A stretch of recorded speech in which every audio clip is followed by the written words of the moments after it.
Welcome to the deep dive. Hello. So today we're diving into a single really intense session from a Dungeons & Dragons campaign.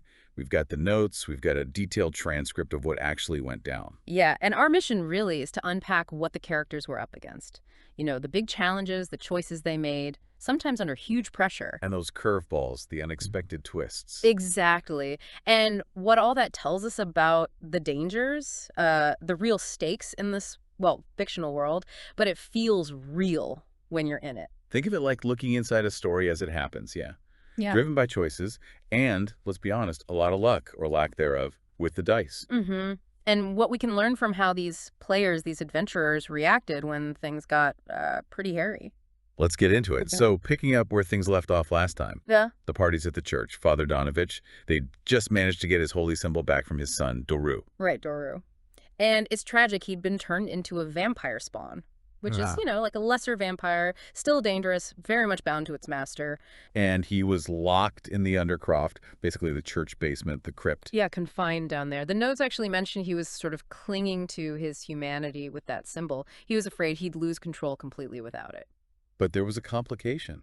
The village burgomaster, the mayor figure, had just died. Right. And Father Donovich needed a couple of days, he said, to get ready for the funeral. So everything was kind of on hold for a moment. But the party wasn't really in a waiting mood, were they? Not at all. First decision this session, right out the gate, back down into the Undercroft. The transcript puts it plainly. They decided to, quote, deal with Doru once and for all. Oof, that sounds final. Not exactly, let's talk this out. No, definitely implies confrontation, a final solution, whatever that might mean. And, well, no surprise, it led straight to a fight. They go down, combat kicks off immediately with Doru. And even though he's described as a fledgling spawn, the notes make it clear he was tough, incredibly fast movements, vicious attack. He had regeneration, too. Yeah, this unsettling ability to heal wounds during the fight. The party apparently took some heavy hits right from the start. It was brutal down there. Sounds intense. Yeah. And then came the turning point. Doru saw an opening. Exactly. He spots the way out the stairs leading back up, and his speed was key here. The notes said, blinding speed. Blinding speed, too fast, that's what the notes say. He just seized that chance, bolted out of the Undercroft. The party was, like, damaged, probably reeling a bit. Yeah, caught off guard. Totally. They couldn't stop him. By the time they managed to scramble upstairs after him, Gone. vanished. And the notes explicitly state this was their greatest fear realized. A vampire spawn, loose, somewhere in the village. Oh, man. That's not good. Not good at all. So after that whole ordeal, which, let's face it, was a failure in terms of containing him. Yeah, containment failed. Right. They regrouped, headed to the burgomaster's mansion, met up with Ismark, that's the late burgomaster's son, needed to heal, figure out what to do next. And just as they're trying to process the Doru situation, boom, another crisis lands on their doorstep. Enter Dr. Edmund, the village doctor, and he brings pretty alarming news. A plague. A plague, yeah, and it's getting worse. The symptoms sound awful: pale skin, feverish eyes, this uncontrollable thirst. Yikes. But here's the kicker. The sickness is causing the dead to reanimate as zombies. Aggressive ones. Oh, come on. As if a loose vampire spawn wasn't enough. Right. He reported 3 more deaths just that morning. That brought the total to 11 since this thing started. The doctor even lost assistants who were trying to, like, study the bodies. And he had a theory about the source. He did. His suspicion, based on who was getting sick fastest, pointed straight at the village water well. People living closest seemed to be the first affected. Makes sense. So Ismark trying to be proactive. Yeah, his reaction was logical. Seal the well, get hunters to patrol at night. Standard procedure, you'd think. But the doctor pushed back. He did. And this really shows the level of panic. He argued that it wouldn't stop it because people were too scared. Scared to even boil water or go to the river nearby. Why? What were they afraid of? Some kind of fear that messing with the water, even boiling it or diverting use to the river would somehow make things worse. That the contamination or whatever it was would consume us all if they didn't tackle the source directly. Fear was paralyzing them. Wow. So fear itself becomes another enemy here. Absolutely. So now the party's got these 2 massive problems hitting them at once. Doru's out there somewhere. And a zombie plague is spreading through the water. Great. So about Doru, the party starts speculating.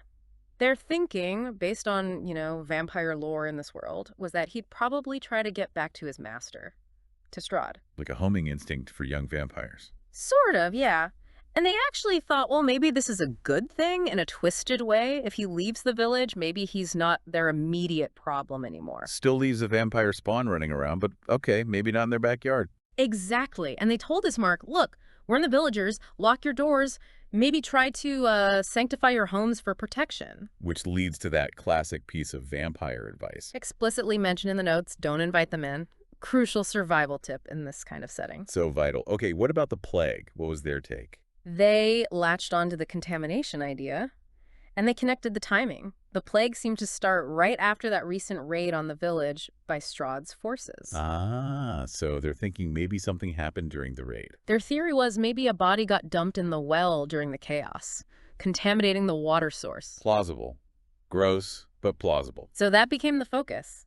Investigate the well, find the source of the water feeding it. Makes sense. But first things first, they were beat up from the Doru fight. Oh yeah, badly. Yeah. So practicalities took over. They agreed they needed a long rest. Big time. Which in D&D terms means downtime, right? Healing, getting spells back. Exactly. Usually about 8 hours or so. Crucial for recovering hit points, and especially for spellcasters to get their spell slots back, their magical fuel. Though some classes get stuff back on shorter rests, right? Yeah, like warlocks often get their main slots back quicker on a short rest, maybe an hour.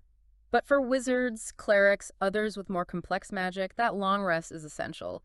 They knew they'd need everything they had for whatever was in that well. And conveniently, this lined up with Father Donovich needing time anyway. Right, he still needed those 2 days for the funeral stuff, so taking a long rest didn't really delay anything else plot-wise. It worked out. Okay, so they rest up, regain their strength, their magic. Then it's time to face the well. Yep.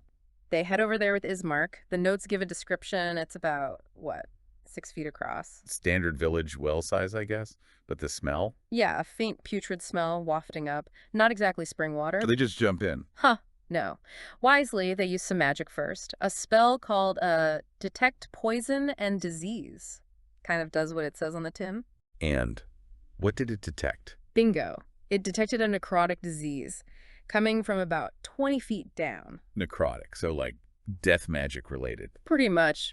Not poison in the, chemical sense, but definitely disease and definitely originating down there. This basically confirmed their suspicion.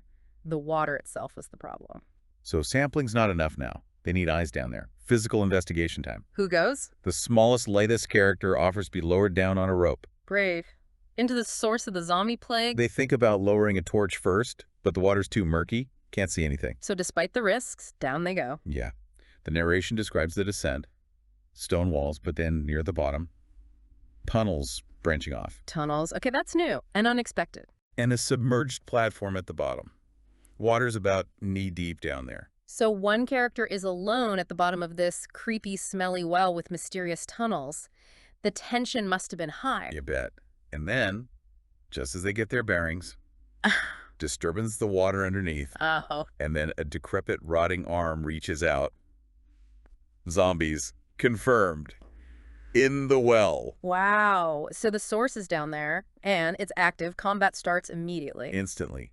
One zombie attacks the lone character in the well. How does it go? It's actually over pretty fast. According to your source, the character fires off a spell, Firebolt again. Fire seems to be the MVP this session. Totally. Hits the zombie, gets a crit actually, Nice. and takes it down quickly. One zombie down. But it proves they're definitely down there. And what about those tunnels? Exactly. But that's where, as you noted, the session ended.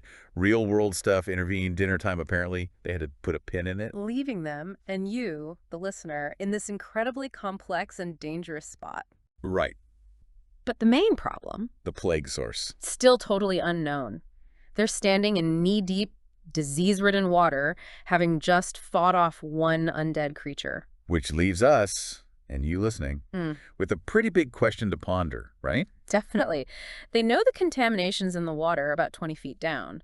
But what is it? Was that zombie just like a symptom, a result of whatever is blighting the water? Or was it guarding something put there on purpose? Could be. And maybe the biggest question now is those two tunnels, branching off from the cistern, leading deeper into the dark. Where do they go? What other horrors, or maybe the actual origin of this whole mess, are waiting down there? Yeah. What's really down there in the dark? Something to think about.